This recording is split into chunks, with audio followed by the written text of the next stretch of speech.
The Three Little Pigs and the Lost Little Wolf. Once upon a time, in a cosy little pig village, lived Mama and Papa Pig with their 3 little piglets. There was Percy, the laziest piglet you ever did see. Then there was Penelope, a little less lazy than Percy, but still quite fond of her naps. And finally, there was Priscilla, the most industrious piglet in the whole wide world. One sunny morning, Mama Pig packed them each a little knapsack filled with acorns and berries. "Now, my little oinkers," she said, wiping a teary eye, "it's time for you to go out into the world and build your own houses." Papa Pig gave them each a big piggy hug and a snort of encouragement. Percy, with a yawn that could rival a hippo's, barely made it past the pig village gate before spotting a field of golden hay. "Perfect!" he squealed. "A ready-made house!" And in a matter of minutes he'd slapped together a hay house so flimsy a sneeze could probably blow it down. He then promptly lay down for a nap, dreaming of mud puddles and endless snacks. "Building a house is hard work," he mumbled. "I need my beauty rest." Penelope, a little less lazy than Percy, but still no champion of hard work, strolled a bit further. She found a nice pile of wood planks left behind by some beavers. "Even better," she thought, "no sawing required." She quickly assembled a wooden house, slightly sturdier than Percy's, but still a bit wobbly. "That'll do," she sighed, before settling down for a cup of tea and a gossip with Beatrice the Badger about the latest news in the forest. Priscilla, unlike her siblings, marched on, determined to build a house that could withstand anything. She explored the forest, chatted with Barry Bear about the best places to find strong stones, and even consulted Professor Owl about the principles of building a good solid house. She finally found the perfect spot. It was a sunny clearing near a babbling brook. She gathered sturdy stones, mixed strong mortar, and built a house brick by brick, with a chimney that reached for the sky. It took her days, but Priscilla didn't complain. She knew her house would be safe and sound. One evening, as Percy was snoring in his hay house, which was already starting to lean a bit, he heard a tiny whimpering sound. He peeked out and saw a small, shivering wolf cub, all alone and lost. "Oh, you poor thing!" Percy cried, his heart surprisingly melting. He scooped up the little wolf cub and brought him inside. "Don't worry," he said, "I'll take care of you." The next day the sky turned grey and a fierce storm blew in. The wind howled like a hungry wolf, huffing and puffing, and the rain lashed against Percy's hay house. Soon the hay was soaked and the house began to collapse.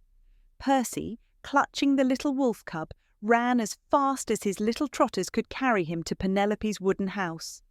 Penelope, sipping her tea, was surprised to see her brother and the little wolf.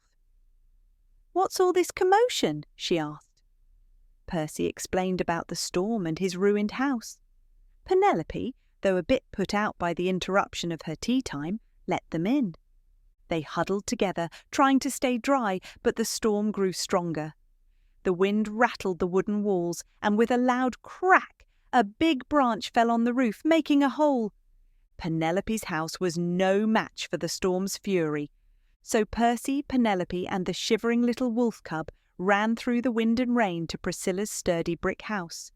Priscilla, who had been enjoying a cosy evening by the fire, welcomed them with open arms and a warm cup of cocoa. Come in," she said. "You're safe here." They spent the night in Priscilla's house, warm and dry, while the storm raged outside. The little wolf cub, whom they named Willie, snuggled by the fire, feeling safe and loved. The next morning, the storm had finally passed, and the sun peeked through the clouds. As they were all having breakfast, they heard a deep, booming voice outside. Little pigs, let me come in," growled the wolf. Percy and Penelope trembled. "It's the big bad wolf," they squealed. No, by the hair on my chinny chin," replied Priscilla. "Then I'll huff and I'll puff, and I'll blow your house in," growled the wolf. "No, no, no, Mr. Wolf, I will not let you in," declared Priscilla. But Willie, the little wolf cub, jumped up. "Wait," he cried, "that's my mom." And sure enough, a large but not so bad-looking wolf stood outside. Willie ran to her, and she nuzzled him affectionately. "Oh, my dear Willie," Wilma exclaimed, her voice filled with relief. "I was so worried. I've been searching everywhere for you. The storm separated us, and I couldn't find you anywhere. I was so afraid something bad had happened." "But these kind pigs took me in," Willie said, nuzzling against Wilma's leg. "They kept me safe and warm." Wilma turned to the pigs, her eyes filled with gratitude. "I'm sorry for scaring you. I was just so worried about my pup. I didn't know what to do," she said, her voice thick with emotion. "Thank you for taking care of my little one. I don't know what I would have done without you." "It was no problem at all," Priscilla said, smiling warmly. "Willie is a sweet little wolf." "Yes," Percy chimed in, "even though he did make a bit of a mess in my hay house." Penelope giggled. "And he certainly enjoyed my tea." Wilma chuckled. "Well, I promise we'll make it up to you. How about we all have a picnic together tomorrow? I'll bring the best berry pies in the whole forest." From that day on, the three little pigs and the wolf family became the best of friends. Percy learned that hard work pays off, Penelope discovered the joy of helping others, and Priscilla proved that kindness and strength can go hand in hand. And Willie?